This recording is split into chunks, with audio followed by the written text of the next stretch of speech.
A finales de los años 50, el presidente de la Régie Renault, Pierre Dreyfus, dio un encargo a sus colaboradores más inmediatos. Había que buscar un sustituto al Renault 4 caballos y había que mejorar el Citroën 2 caballos. Hoy hablamos del resultado de ese encargo del Renault 4L y vamos a ver sus características, vamos a ver si cumplió su cometido y vamos a ver qué supone hoy en día tener un clásico Renault 4L. Bienvenido a Vehículo Histórico. La historia de Renault, como decimos en España, o Renault, como dicen los franceses, pues es bien larga. Empieza la compañía Renault Frères de los hermanos Renault, Louis, Marcel y Fernand, en 1899, como digo, finales del siglo XIX. Y la compañía es exitosa, pero la Segunda Guerra Mundial resulta con la destrucción total de la fábrica principal y para sacarla de la absoluta ruina después de la guerra, pues la Renault es nacionalizada, pasándose a llamar, después de la Segunda Guerra Mundial, la Régie Renault. Hoy en día sabemos que Renault es un miembro de la alianza con Nissan, Mitsubishi y propietaria de marcas como Dacia, Alpine, Samsung. Renault ha tenido fábricas en 28 países diferentes y en muchos de ellos países de habla hispana, como Francia, además de Francia, como España, Argentina, Chile, Colombia, México. En 1956, Pierre Dreyfus era el presidente de la Régie Renault y reunió a sus colaboradores más inmediatos para darle la orden de iniciar un proyecto que sustituyese al exitoso Renault 4 caballos y que mejorase el Citroën 2 caballos. Con esto se proponía pues fabricar un vehículo utilitario, barato, práctico, que sirviera para el trabajo diario, que sirviera en el campo, capaz de ir fuera del asfalto y capaz de ser un vehículo ciudadano también para llevar 4 o 5 pasajeros adecuadamente en el ámbito urbano. En 1961 fue presentado la culminación del proyecto en lo que primeramente se llamó el R3 y el R4. El R3, llamado así por tener 3 caballos fiscales, montaba el motor pequeño de 603 centímetros cúbicos. Era la versión barata, sin cristal en la tercera ventanilla, para competir en precio con el Citroën 2 caballos. El R4 montaba el motor de 747 centímetros cúbicos del Renault 4 caballos. Que años posteriores salió la versión de lujo llamada Renault 4L y a partir de entonces se cambió su nombre y se llamó para siempre Renault 4L, lo que los franceses siempre han llamado la Renault 4L. En 1965, de la versión lujo, toma el nombre de 4L, con un motor de 845 centímetros cúbicos del Dauphin. En 1968 cambia la parrilla delantera, pero fundamentalmente se empieza a montar el motor del R8 Sierra de 5 apoyos de cigüeñal y las 4 velocidades. En 1974 se cambia de nuevo la parrilla por una de plástico. Y en 1978 aparece la versión GTL con una cilindrada de 1108 centímetros cúbicos y una potencia de 38 caballos. Aquí tenemos una imagen comparada de las 4 versiones diferentes que se fabricaron del 4L, donde se aprecian las diferencias en la parrilla delantera fundamentalmente. El propósito de superar al Citroën 2 caballos pues realmente fue conseguido. El Citroën dos caballos, en su vida también larga, fabricó algo más de 5 millones de unidades, mientras el Renault 4L pues fabricó más de 8. Y existen sin duda unas razones técnicas para que eso ocurriera. El Renault 4L fue el primer turismo Renault de tracción delantera. No fue el primer vehículo, porque el primer vehículo fue la furgoneta Estafette. Era, por tanto, un todo delante, motor y tracción delantera, con la disposición copiada del Renault Traction de motor por detrás del eje delantero y la caja de cambios por delante. Precisamente para acceder al cambio, pues se puso esa barra que sobrevuela el motor y que es tan característico el cambio de los 4L con una barra que se acciona desde el frontal del salpicadero. El Renault 4L pues resultó ser más potente que el 2 caballos, más rápido en carretera, tenía más espacio interior y eso se debía fundamentalmente a la suspensión, que era de barra de torsión. Incluso atrás los amortiguadores se montaron horizontales para no restar espacio dentro del habitáculo. Una cosa extraña en el 4L es que la rueda trasera izquierda va adelantada respecto a la rueda trasera derecha, con lo cual la batalla izquierda es más corta, 4,5 centímetros, que la derecha, para albergar las barras de torsión atrás. Y un punto en que superó muchísimo al Citroën dos caballos, pues fue la disposición de carrocería hatchback, es decir, con un gran portón trasero que daba mucha practicidad para meter la carga en el maletero. Y además los asientos traseros eran abatibles, con lo cual la superficie de carga se aumentaba muchísimo y era una pequeña furgoneta, además de un coche de turismo. Suspensiones de largo recorrido, tenía una distancia al suelo de 20 centímetros, lo cual lo hacen prácticamente el padre de los todocaminos, porque es muy apto para circular fuera del asfalto. Y además las barras de torsión delanteras, según la posición en la que se montaran, se podía variar la altura al suelo, con lo cual quien necesitase más altura al suelo lo podría conseguir de una forma muy fácil. Todo ello hace que, como decía la publicidad de la época, Renault 4, su belleza es su mecánica, pues fuese absolutamente cierto. El Renault 4 es un coche que sorprende por lo práctico, por lo útil, por lo versátil, por lo económico, con un motor muy fiable, y vemos muchísimos Renault 4L circulando por ahí, no como coches clásicos, sino como coches que sus dueños siguen conservando porque lo consideran una herramienta práctica de uso diario.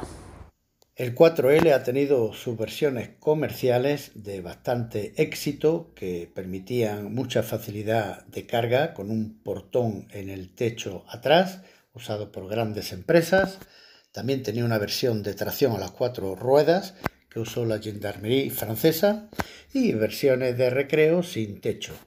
En el ámbito deportivo, pues quedó de los primeros puestos en el París-Dakar de 1979 y 1980. El Renault 4L, como ha sido tan popular, se ha vendido en más de 100 países, pues recibió inmediatamente nombres populares. En España se le llamó el Cuatro Latas, en Colombia se le llamó el Amigo Fiel, en Chile y en Argentina se le llamó la Renoleta, en Bosnia, Herzegovina y en Croacia le llamaban el Pequeño Gigante, y en África, porque también se fabricó y se utilizó en África, pues le llamaban en suajili rojo, que significa alma.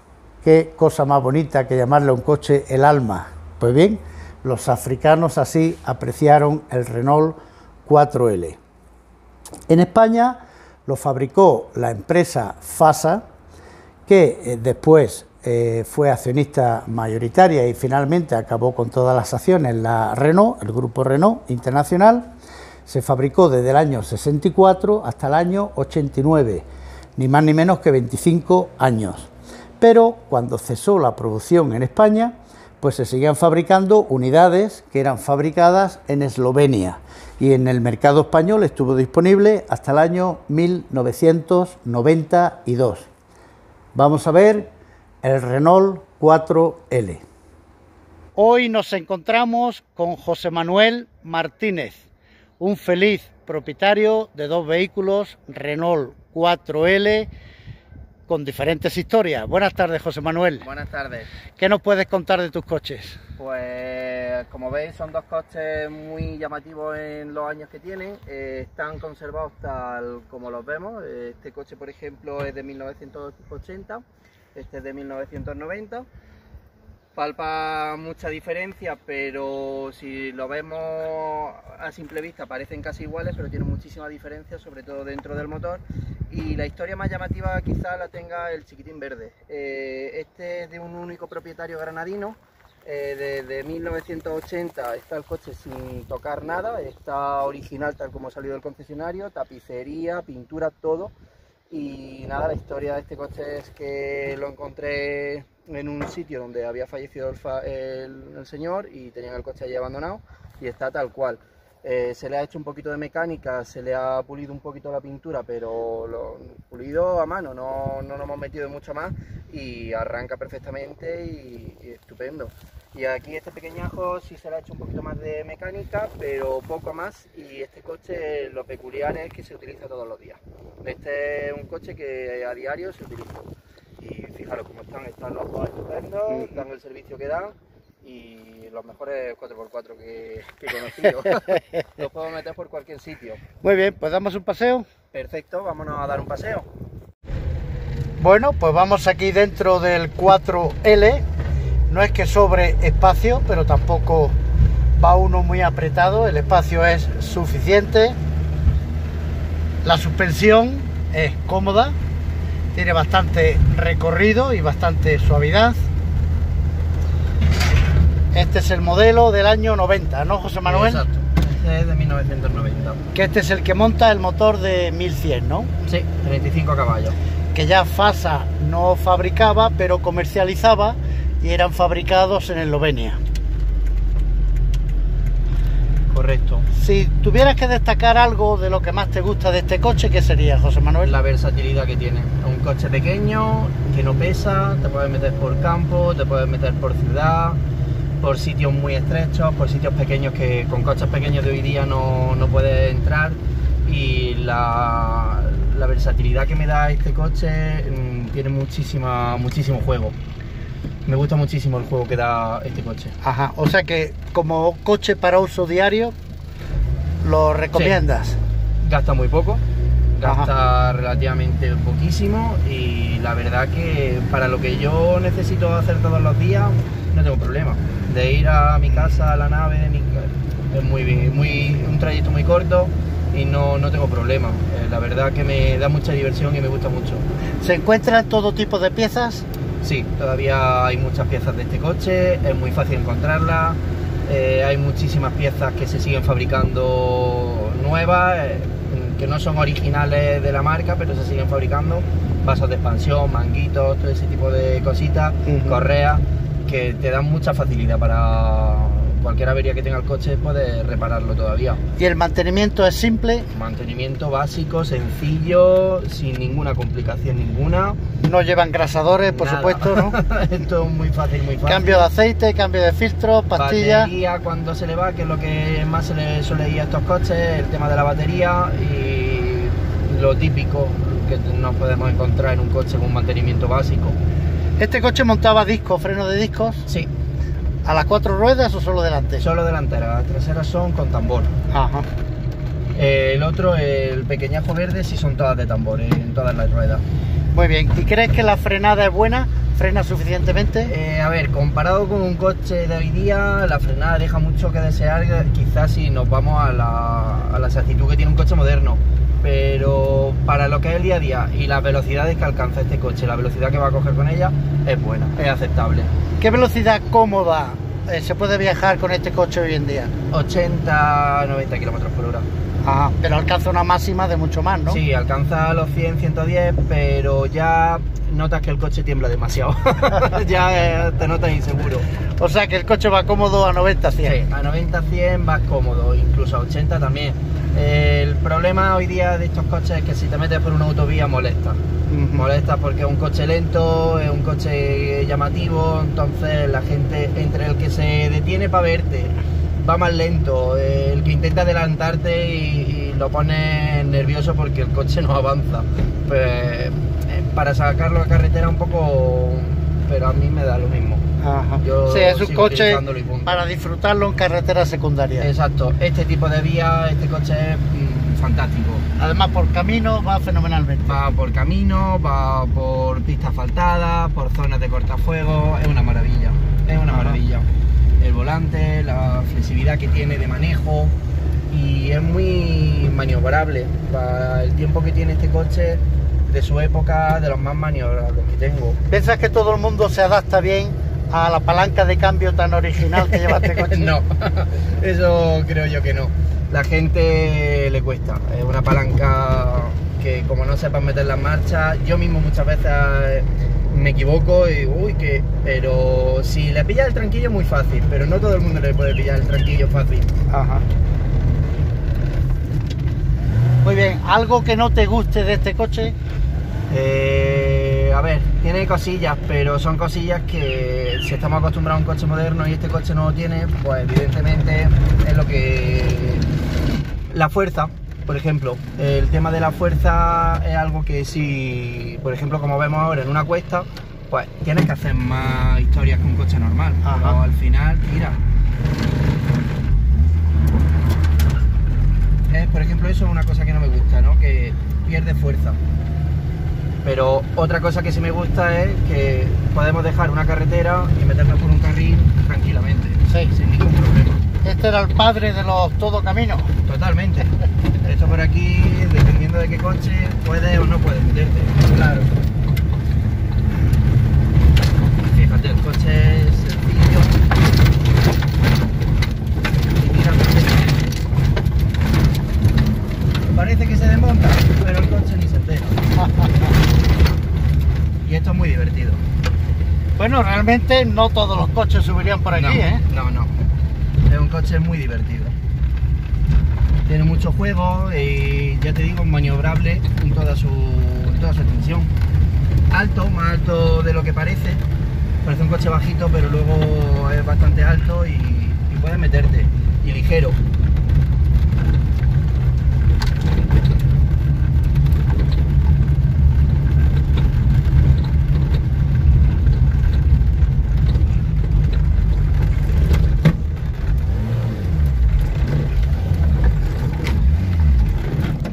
Epa. No te preocupes, voy en un 4L.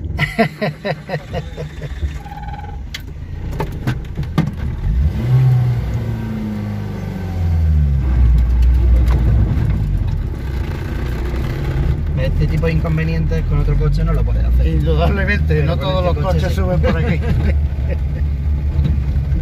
Veo que tú disfrutas mucho el 4L, José Manuel.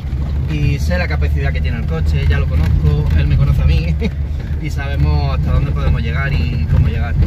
Es un coche, ya te digo, que para el día a día a mí me resulta divertido, atractivo y juguetón. Pero ya ves que el coche tira por todos lados. Sí, el coche es un casi todoterreno. Sí.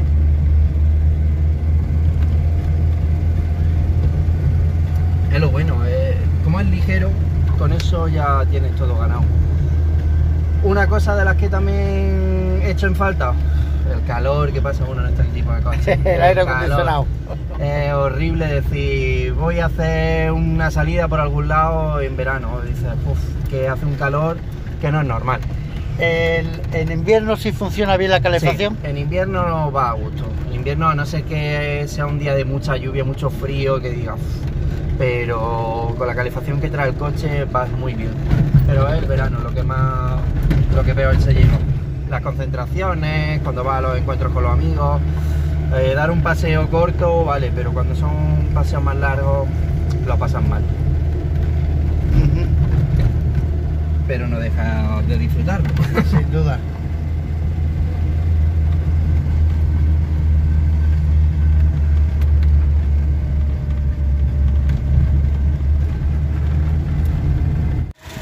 Pues nada, comentaros, como os comenté antes, la parte del motor, la divertida de este coche y la diferencia grande que tiene con el otro, básicamente es, nos encontramos un ventilador con un radiador con dos ventiladores eléctricos, nos encontramos dos vasos de expansión, uno para el limpio parabrisas y otro para el líquido refrigerante. Luego, comparado con el verde, el buruño que hay aquí es más fácil, la mecánica que tiene aquí es muchísimo más fácil de trastear y de tocar que en comparación el otro por el espacio. En cuanto a la mecánica de este coche, pues como ya veis es súper sencilla, muy pequeña, tiene muy poca electrónica, que es lo que realmente hoy da problemas y da la guerra. Y nada, mira, ahora mismo estamos viendo cómo se pone uno en funcionamiento. Y hasta que no se sobrecalienta, pues no empieza el otro a funcionar. Por ejemplo, son cosillas y detalles importantes que este tipo de coche en esos años era bastante impensable. Tenemos que ponernos a comparar con otro tipo de coches la cantidad de modificaciones que tenía. Esto que tenemos aquí, la barra esta, es la caja de cambio, ¿vale? Con esta palanca es con lo que se acciona la caja de cambio, pero la tenemos aquí delante. Más cosillas interesantes que podamos ver del coche, pues por ejemplo una cosa que es llamativa, la herramienta que arreglaba todo, que ahí venía de serie, que en aquellos años, a mí ahora me sorprende porque abres un coche y no puedes tocar nada, entonces a mí me gusta mucho esto de poder abrir un capó y ver todo esto, me da mucho juego. La correa de distribución, sencillísima, todo muy pequeño y muy manejable. La habitabilidad que veis por dentro del coche es bastante amplia para ser un coche pequeño. Tengo bastante altura, tengo 1,80 m y la altura que tengo dentro del coche es bastante considerable. Las piernas igual, tengo bastante amplitud, ¿vale? De manejo de pedales, que no va encogido como puede pasar en otro tipo de coches. Y luego pues ya veis, botonera sencilla, todo muy artesanal, como yo digo, pequeño. Y lo necesario, no tienen más que lo necesario. En este coche una cosa curiosa, los picaportes de la puerta, que todos se vuelven locos cuando entran al coche, es abriéndolo aquí dentro. Las ventanas pues son correderas, no tiene elevalunas eléctrico ni elevalunas de palanca. Todo simple y todo bien sencillo. resuelto. Exacto, mira, una cosa que le llama mucho la atención a la gente es la bisagra de la puerta. La bisagra de la puerta es una goma. Sí. Son cositas, las cartoneras muy pequeñas, todo hecho al detalle. Muy bien, y veo que el perro va muy cómodo también. Sí. La pequeñaja va muy bien, muy bien. Es un espacio amplio lo que hay detrás también. Sí, es un coche fundamentalmente habitable. Sí. Y en aquellos años, cuando todas las familias se tenían que mover en este coche, yo creo que era más cómodo que otros coches.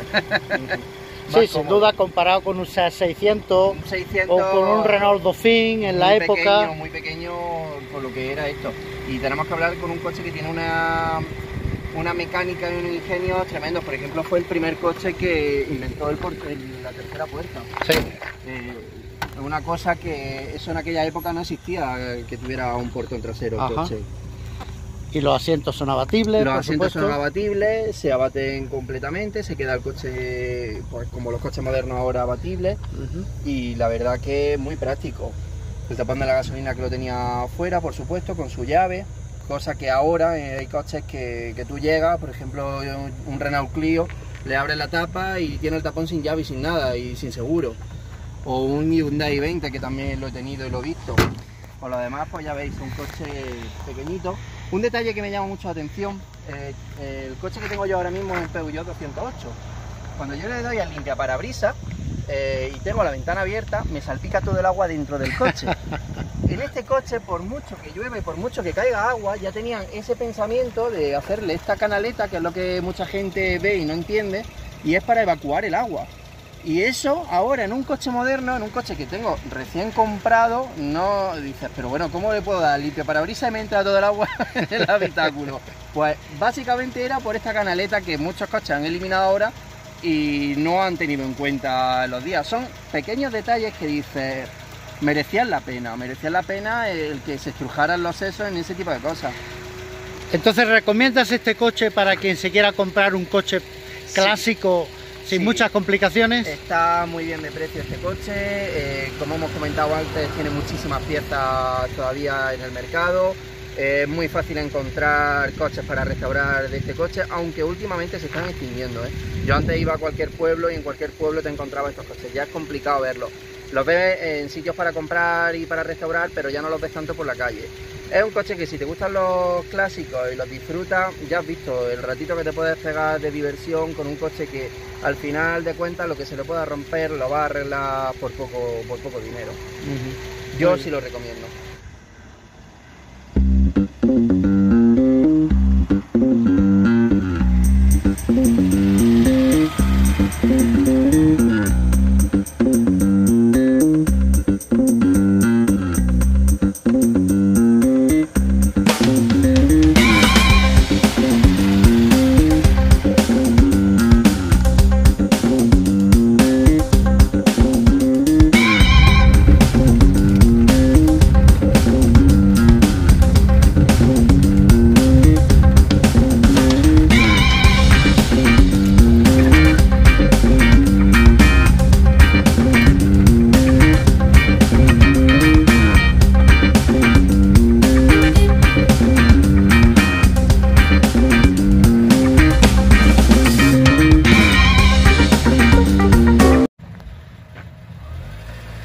Y nos despedimos de José Manuel, deseándole muchas aventuras con su bonito coche.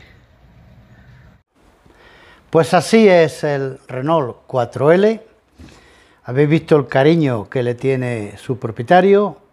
Despierta un gran cariño a casi todas las personas que lo ven.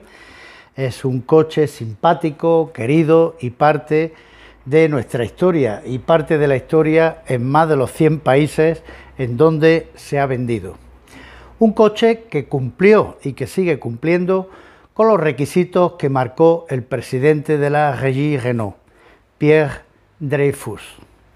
Es un coche práctico, económico, duro, utilitario y como coche clásico, pues sigue respondiendo perfectamente a esos patrones. Es un coche muy fácil de mantener, se encuentran todas las piezas, no tiene ninguna complicación técnica tenerlo y se puede usar en el día a día. En el mercado, en buenas condiciones, lo encuentras desde 2.000 euros hasta unos 5.000 euros. Las primeras unidades son las que mejor se pagan y es un coche pues que realmente vale la pena conservar, guardar y disfrutar, porque es muy disfrutable en ciudad, en las carreteras secundarias, fuera del asfalto, pero no en las autovías. Las autovías se le indigestan un poco. Si tengo que comparar este coche con un vino, pues claro, pienso en un vino muy vendido. Voy a pensar en el vino más vendido del mundo, en el Barefoot, un vino de California, de las bodegas Gallo, que en español decimos gallo, un vino que se vende más de 200 millones de botellas al año. Es un vino tinto, aunque también lo hay blanco y rosado, un vino sencillo, cuesta $6, pero que responde al gusto general de la mayoría de sus consumidores. Si te gusta el vídeo, compártelo.